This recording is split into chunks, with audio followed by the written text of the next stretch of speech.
우리 저기 계신 분들과 인사 나누겠습니다. 당신과 함께 예배할 수 있음에 행복합니다. 말씀의 은혜를 누립시다. 주님께서 우리를 사랑하시기 때문에 우리가 귀한 예배의 자리, 말씀의 자리에 나온 줄로 믿습니다. 오늘 이 귀한 시간을 통해서 말씀의 은혜를 누리고 한 주간의 세상 속의 삶 속에서도 온전히 이기고 승리할 수 있는 우리 귀한 믿음의 성도들이 되어지길 주의 이름으로 간절히 축원합니다. 얼마 전에 저희 집 첫째, 이제 초등학교 5학년이 되었죠. 저희 집 첫째가 이제 핸드폰으로 이제 자기 사진을 막 편집하고 꾸미는 걸 제가 좀 옆에서 지켜봤습니다. 정말 잘하더라고요. 핸드폰을 사준 지 그렇게 오래되지 않았습니다. 한 반년 조금 넘었는데 핸드폰, 특별히 사진을 편집하고 꾸미는 걸 너무 잘하는 거예요. 그래서 제가 제 딸이 그렇게 핸드폰 만지고 핸드폰을 작업하는 거 보면서 야, 이런 기능이 있었나 싶은 그런 기능들을 막 활용하면서 사진을 꾸미더라고요. 문득 저희 딸이 그렇게 핸드폰 가지고 사진을 꾸미는 걸 보면서 그런 생각이 들더라고요. 야, 얘가 이것만큼은 나보다 낫구나. 야, 나보다 핸드폰 훨씬 잘 다루는데, 이런 생각이 들더라고요. 그렇죠. 내가 가지고 있는 핸드폰에 참 다양한 기능이 있어도 내가 그것을 사용하지 못하면 그 핸드폰은 다 나의 것이라 할 수가 없습니다. 우리가 살아가고 있는 이 시대를 가리켜서 정보화 시대라고 이야기하죠. 다양한 정보와 지식, 가르침이 이 시대에 넘쳐 흐르는 그런 시대에 살고 있습니다.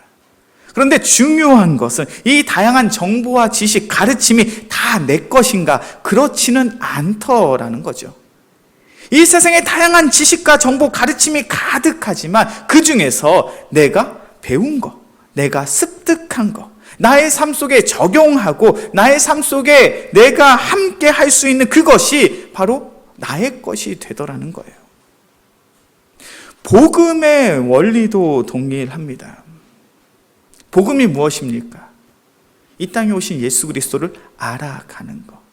이 땅에 오신 예수님을 배우는 것이 바로 복음이라고 말씀드렸죠. 그런데 한번 생각해 보셨으면 좋겠어요. 이 세상에 있는 모든 사람들, 전 세계에 있는 모든 사람들은 예수님을 알까요? 모를까요? 예수님을 다 알아요. 우리가 살아가고 있는 이 시기 연도에 있어서 중요한 기준이 있습니다. BC와 AD라고 이야기하죠. 기원 전, 기원 후. 그래서 지금 우리가 살아가고 있는 이 시기는, 그렇죠? 주후 2022년도라고 이야기를 합니다. 이 세상의 연도를 기준 짓는 그 연도의 가장 중심에는 누가 있습니까? 예수님이 있어요. BC 기원 전은 영어의 약자인데 before Christ, 예수님 오기 전이라는 거예요. 기원 후라고 이야기하는 AD는요, 라틴어로 아노 도만이라고 이야기합니다. 예수님 오신 이후. 이 세상의 역사를 정리할 때 가장 중요한 기준점으로 잡고 있는 것이 무엇입니까? 바로 예수님이에요. 예수님이 태어나기 이전과 이후로 이 세상을 구분짓고 있더라는 거예요. 그것은 무엇을 의미합니까? 전 세계에 있는 모든 사람들이 이 세상의 연도를 사용한다는 것은 예수님이 이 땅에 오셨다라는 사실을 다 인정하는 거예요. 그리고 이 예수님의 영향력이 얼마나 대단한지 이 예수님의 기준점으로 해서 BC와 AD, Before Christ, 아노 도미니, 예수님 오시기 전과 후로 세상을 구분짓고 있습니다. 그렇게 이 세상에 있는 전 세계 모든 사람들은 예수님이 이 땅에 오셨다라는 사실을 알고 있어요. 그리고 예수님이 이 세상에, 이 땅 가운데 무엇을 하기 위해 오셨는지도 알고 있죠. 예수님이 이 땅에 무엇하기 위해 오셨습니까? 우리를 구원하시기 위해. 예수님이 우리를 구원하시기 위해 이 땅에 오셨다는 것은 교회에 다니는 성도들만 고백하는 것이 아니라 이 세상에 있는 세상의 모든 불신자들도 알고 있는 사실이에요. 그런데 중요한 것은 예수님의 존재를 인정한다고 해서, 예수님의 존재를 알고 있다고 해서 복음을 아는 것은 아니라는 거예요. 예수님의 존재를 알고 있다고 해서 복음이 나의 것이 되는 것이 아니라는 거죠. 예수님을 안다고 해서, 예수님이 이 땅에 우리를 구원하시기 위해 오셨다는 그 사실을 안다고 해서 복음이 온전히 나의 것이 되어서 우리가 온전한 믿음과 신앙을 가지고 신앙생활을 하는 것은 아니라는 거예요. 오늘 본문의 말씀이 설명하고 있는 것이 무엇입니까? 복음이 나의 것이 되기 위해선 어떠한 성경적인 신앙의 원리가 있는가? 그것을 설명하고 있죠. 함께 오늘의 말씀을 읽어보겠습니다. 로마서 10장 9절과 10절의 말씀이에요. 로마서 10장 9절과 10절의 말씀 한 목소리로 봉독하겠습니다. 내가 만일 내 입으로 예수를 주로 시인하며 또 하나님께서 그를 죽은 자 가운데서 살리신 것을 내 마음에 믿으면 구원을 받으리라. 사람이 마음으로 믿어 의에 이르고 입으로 시인하여 구원에 이르느니라. 아멘. 오늘 로마서 10장의 말씀을 보면 복음의 성취, 구원의 확신을 두 가지로 나누어서 설명을 하고 있습니다. 먼저는 내적 믿음이에요. 내적 믿음이 무엇입니까? 9절 하반절의 말씀이죠. 또 하나님께서 그를 죽은 자 가운데서 살리신 것을 내 마음에 믿으면, 이것이 내적인 고백이에요.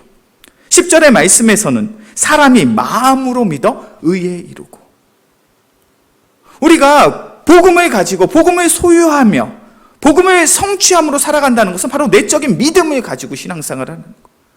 그런데 우리의 신앙생활이 이런 내적인 고백에서 내적인 믿음을 가지고 있다라는 것에서 끝나는 것이 아니죠. 내적인 믿음과 함께 외적인 고백에 대해서 이야기합니다.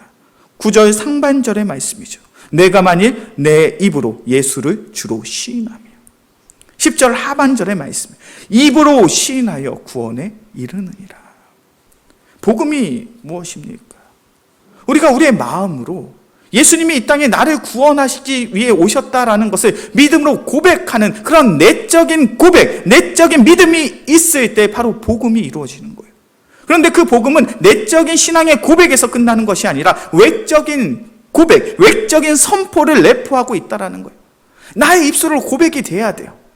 이 세상에 예수님이 나를 위해 이 땅에 오셨음을 내가 믿습니다라는 그 고백이 세상을 향해 선포되어질 때 우리가 온전한 믿음을 가지고 있다는 거예요.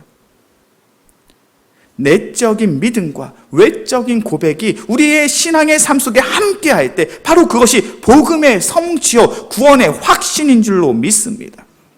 이것은 매우 중요한 신앙의 원리예요. 왜냐하면 우리가 신앙생활을 하다 보면 내적인 믿음은 있지만 외적인 선포가 없는 반쪽짜리 성도를 만날 수 있어요. 혹은 반대의 상황도 있습니다. 내적인 믿음은 없지만 외적인 선포만이 있는 그러한 반쪽짜리 성도를 우리는 신앙생활하면서 마주할 수 있다는 거예요. 우리는 이 땅 가운데 신앙생활을 하면서 얼마든지 반쪽짜리 신앙생활을 할 수 있습니다. 내적인 믿음은 있지만 외적인 고백, 외적인 선포는 없는 거예요. 마음으로는 내가 예수님이 나의 죄 때문에 이 세상에 오시고 예수님으로 말미암아 내가 구원받았음을 믿긴 믿어요. 그런데 중요한 것은 이 믿음이 나의 입술에서 선포되진 않아요. 세상을 향해서 외치지는 않더라는 거예요. 이와 같은 사람들이 어디에 등장을 할까요? 사복음서의 말씀을 보면 예수님이 십자가의 고난과 핍박을 받으실 때 예수님의 고난과 핍박 속에서 침묵하고 있는 수많은 사람들이 바로 여기에 해당이 되는 거예요. 예수님은 3년이라는 공생애의 사역 기간 동안 정말로 놀라운 수많은 이적과 기적을 행하셨습니다. 예수님이 얼마나 많은 이적과 기적을 행하셨는지 성경의 말씀을 보면 이렇게 증거해요. 요한복음 21장 25절의 말씀인데 제가 봉독합니다. 예수께서 행하신 일이 이 외에도 많으니 만일 낱낱이 기록된다면 이 세상이라도 이 기록된 책을 두기에 부족할 줄 아노라.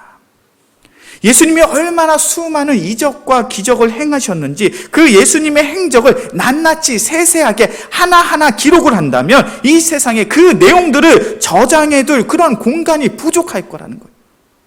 얼마나 놀라운 수많은 이적과 기적을 행하셨는지. 그렇게 복음서에 있는 예수님의 행적은, 예수님의 이적과 기적은 예수님의 놀라운 사역의 일부분이에요. 그런데 그 일부분만 봐도 얼마나 많은 사람들이 예수님의 놀라운 이적과 기적을 경험했는지 몰라요. 우리가 잘 아는 것처럼 중풍병자가 고침을 받습니다. 나병 환자가 치유됨을 받죠. 귀신 들린 자가 고침을 받습니다. 38년 된 병자가 나음을 받아요. 12의 혈류병 걸렸던 여인이 고침을 받습니다.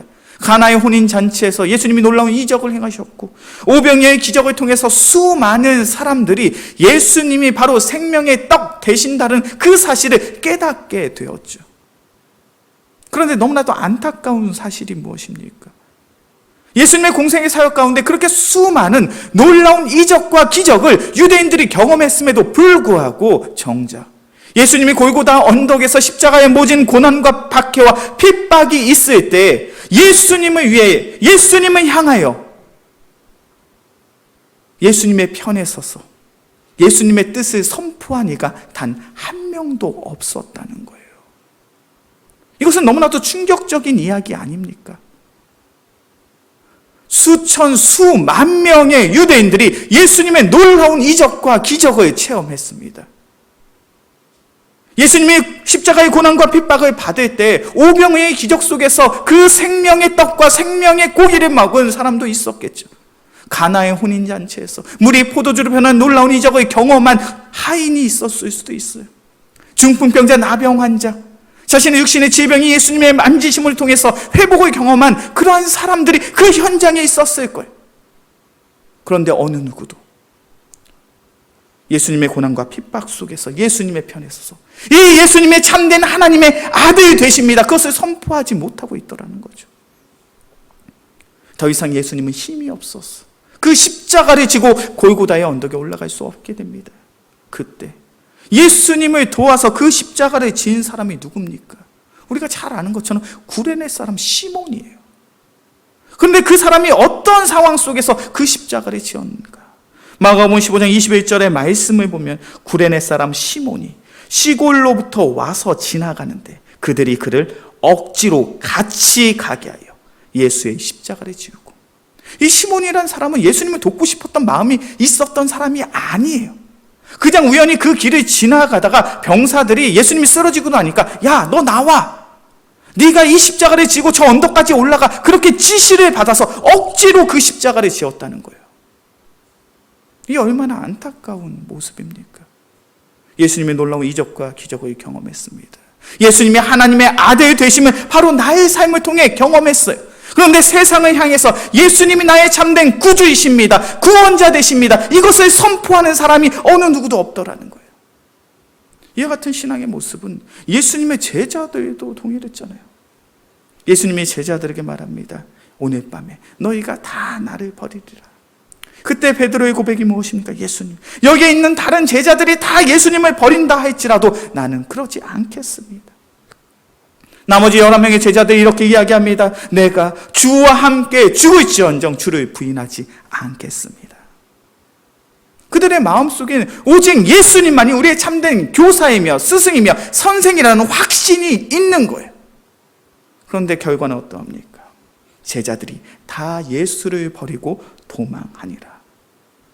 세상을 향한 선포가 없는 거예요. 세상을 향한 담대함의 믿음의 고백이 없더라는 거예요.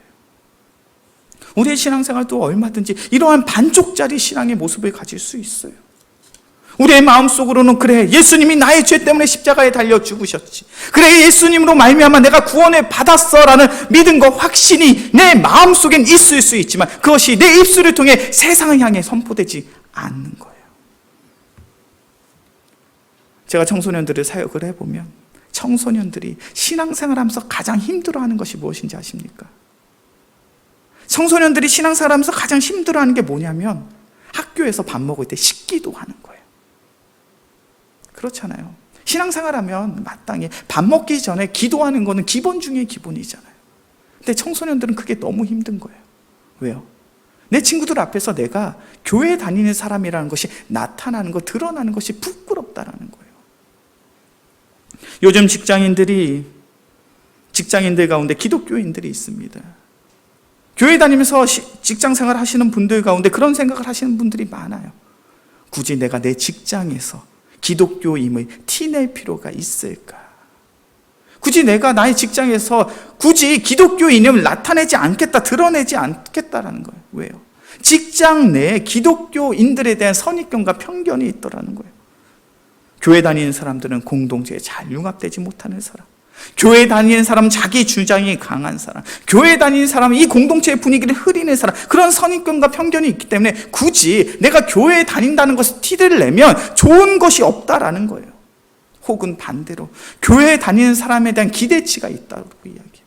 교회에 다니는 사람이면 이 정도는 해줘야지, 이 정도의 정직함과 이 정도의 성실함은 그들에게 있어야지. 그런 기대치가 있기 때문에 내가 직장 생활하면서 교회 다닌다는 거 티내면 참 피곤하다라는 거예요. 그래서 굳이 내가 직장 생활하면서 교회에 다니는 것을 티낼 필요가 있겠습니까? 그런 우리를 향해서 예수님은 분명하게 말씀하셨어요. 우리 말씀을 한번 찾아볼까요? 마태복음 10장입니다. 마태복음 10장 32절과 33절의 말씀입니다.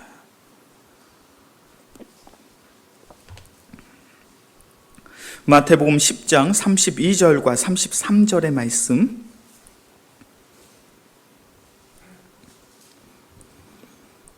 마태복음 10장 32절과 33절의 말씀 함께 봉독합니다. 누구든지 사람 앞에서 나를 시인하며 나도 하늘에 계신 내 아버지 앞에서 그를 시인할 것이요. 누구든지 사람 앞에서 나를 부인하면 나도 하늘에 계신 내 아버지 앞에서 그를 부인하리라. 아멘. 예수님의 가르침은 너무나도 분명하죠. 누구든지 세상의 사람들 앞에서 나를 시인하면 나도 하늘에 계신 내 아버지 앞에서 너를 시인할 것이요. 만약 세상에 있는 사람들 앞에서 나를 부인하면, 예수님을 모른다고 고백하면 나도 하늘에 계신 내 아버지 앞에서 너를 부인하리라. 우리의 신앙의 모습은 어떠해야 됩니까? 예수님이 나의 죄를 대속하여 주사 나를 구원하신 참된 구주라는 신앙의 고백을 가지고 계십니까? 그렇다면 우리는 세상을 향해 선포해야 돼요. 나는 예수님으로 말미암아 구원을 받았습니다. 나는 예수님으로 말미암아 참된 생명을 소유하게 되었습니다. 나는 예수 그리스도로 말미암아 부활의 소망을 품고 살아가는 성도입니다. 세상을 향하여 그러한 내가 믿고 내가 신뢰하는 그 예수 그리스도를 증거할 수 있는 귀한 믿음의 성도들이 되어지기 주의 이름으로 간절히 축원합니다. 두 번째로요, 반대로 내적인 믿음이 없이 외적인 선포만이 우리의 삶 속에 있을 수 있어요. 참된 믿음이 없어요. 내가 신앙생활을 하는 이유가 나의 유익, 나의 만족, 나의 즐거움을 위해서 신앙생활을 해요. 그러면서 이야기합니다. 내가 이렇게 신앙생활을 하는 것은 하나님을 위한 일이야.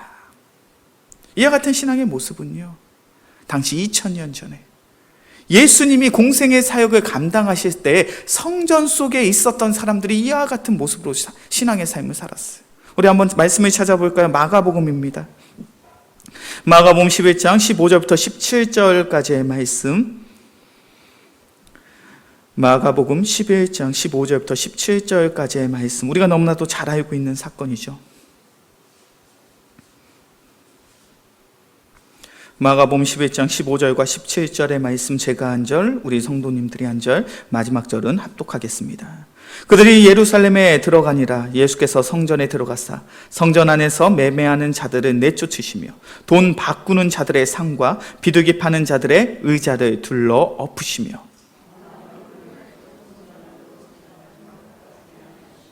함께 봉독합니다. 이에 가르쳐 이르시되 기록된 바 내 집은 만민이 기도하는 집이라 칭함을 받으리라고 하지 아니하였느냐.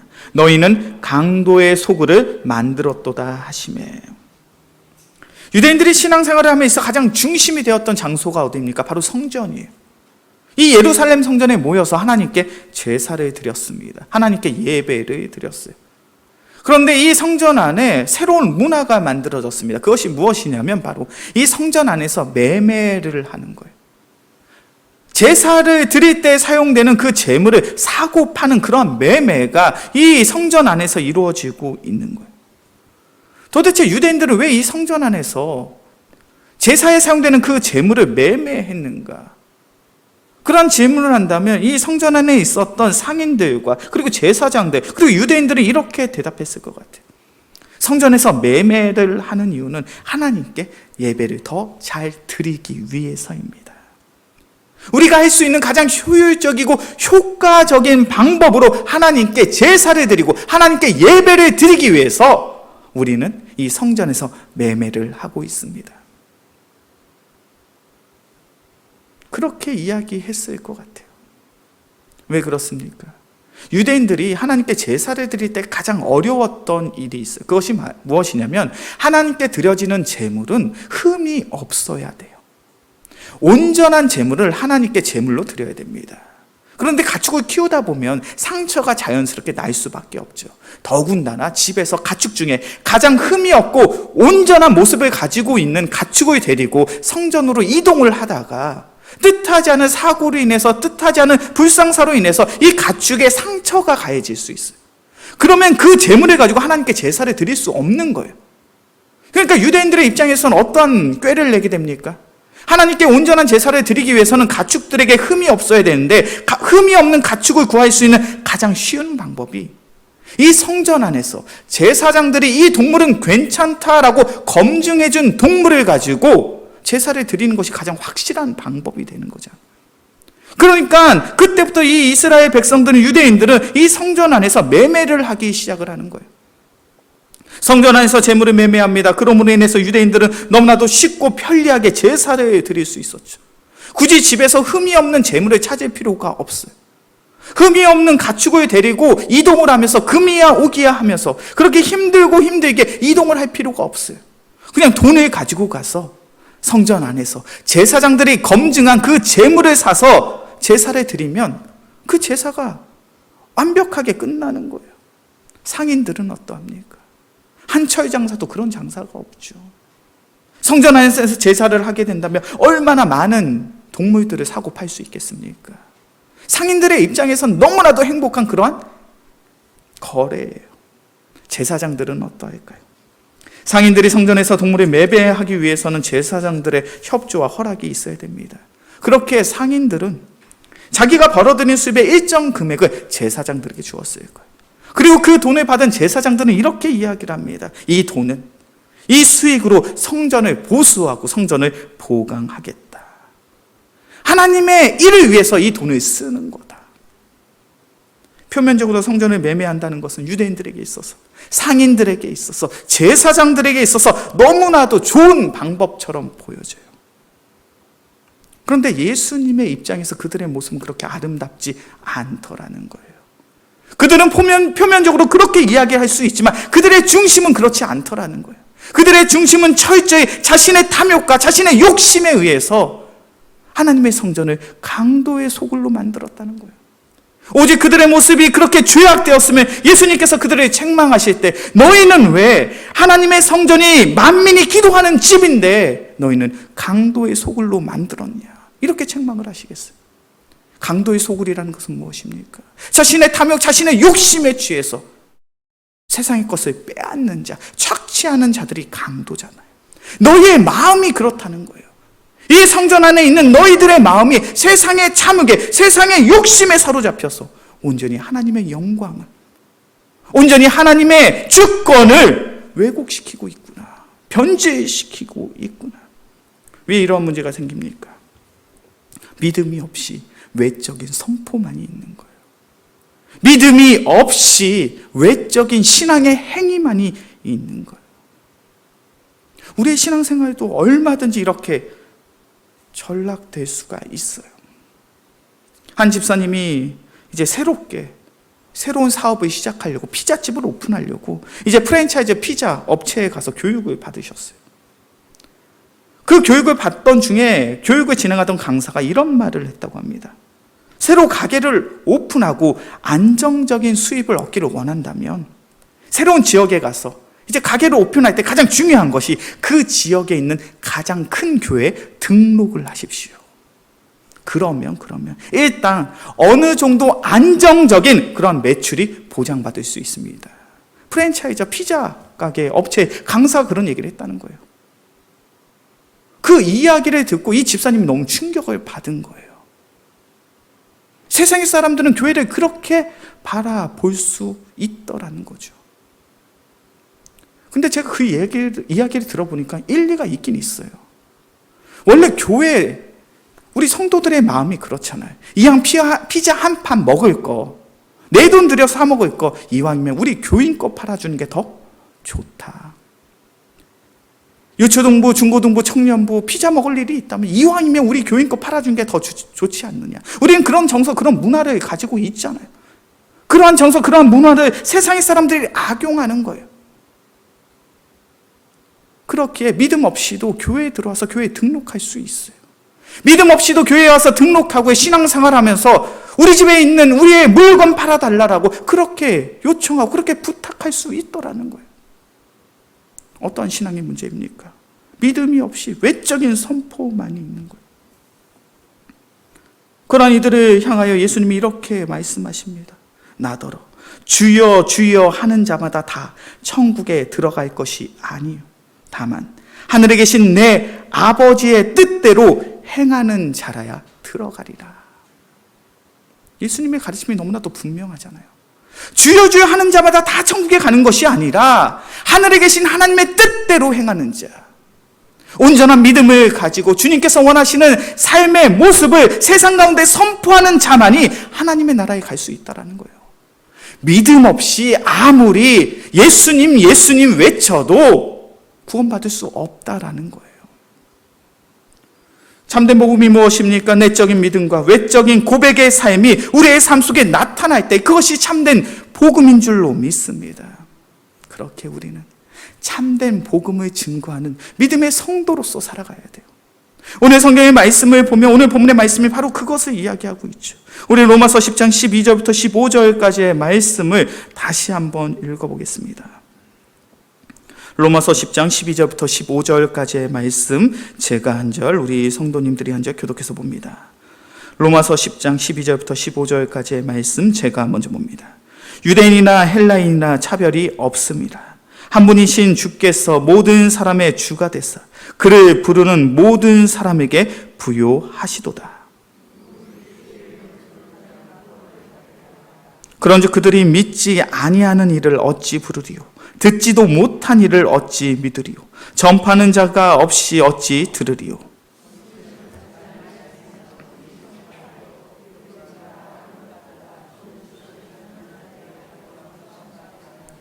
아멘. 복음에는 어떠한 차별도 어떠한 차등도 없습니다. 오직 예수 그리스도의 이름을 부르는 자가 구원을 받는다라고 성경이 증거하고 있죠. 이 로마서의 가르침에서 가장 중요한 것이 무엇입니까? 복음에는 어떠한 차별, 차등도 없이 그 복음을 듣고 우리가 믿고 우리의 입술로 선포하면 구원을 받을 수 있는데 가장 중요한 것은 전파하는 자가 있어야 된다는 거예요. 전파하는 자가 있을 때 이 복음을 우리가 마음으로 받을 수 있다라는 거예요. 15절의 말씀입니다. 보내심을 받지 아니하였으면 어찌 전파리요? 기록된 바 아름답도다. 좋은 소식을 전하는 자들의 발이여 함과 같으니라. 하나님 보시기에 참으로 아름다운 발걸음이 있다는 거예요. 하나님 보시기에 참으로 아름다운 발걸음이 무엇입니까? 바로 복음을 증거하는 발걸음이에요. 복음의 성취, 구원의 확신이 무엇입니까? 우리가 내적인 믿음을 가지고 세상을 향하여 내가 경험한 그 믿음을, 그 복음을 선포하는 것, 세상의 불신자들을 향하여 예수 그리스도의 복음을 증거하는 것이 바로 복음의 확신이며 구원의 완성인 줄로 믿습니다. 그러한 성도의 삶이 하나님의 관점에서 너무나도 아름다운 성도의 삶이라는 거예요. 우리의 삶이 그래야 될 줄로 믿습니다. 우리 모두는 예수님께서 우리를 구원하셨음을 내가 믿고 내가 확신하게 이 귀한 예배 자리에 나오셨잖아요. 그렇다면 우리는 어떻게 해야 합니까? 내가 알고 있는 예수 그리스도를 세상에 있는 불신자들에게 증거하고 전파하는 삶을 살아야 돼. 내가 믿고 내가 경험한 예수 그리스도를 세상에 증거하고 전파할 때 우리가 경험할 수 있는 것이 어떠한 은혜입니까? 우리가 경험할 수 있는 은혜는 우리의 발걸음이 세상의 그 어떠한 발걸음보다 귀하고 아름다운 발걸음이라는 주님의 칭찬을 들을 수 있다는 거예요. 며칠 전에 민경화 선교사님이 2월 달에 선교 편지를 보내주셨어요. 제가 민경화 선교사님의 선교 편지를 읽어보면서 참 감동이 되더라고요. 대표의 교회 홈페이지에 선교 게시판에 2월 달 선교 편지를 다 올려놨습니다.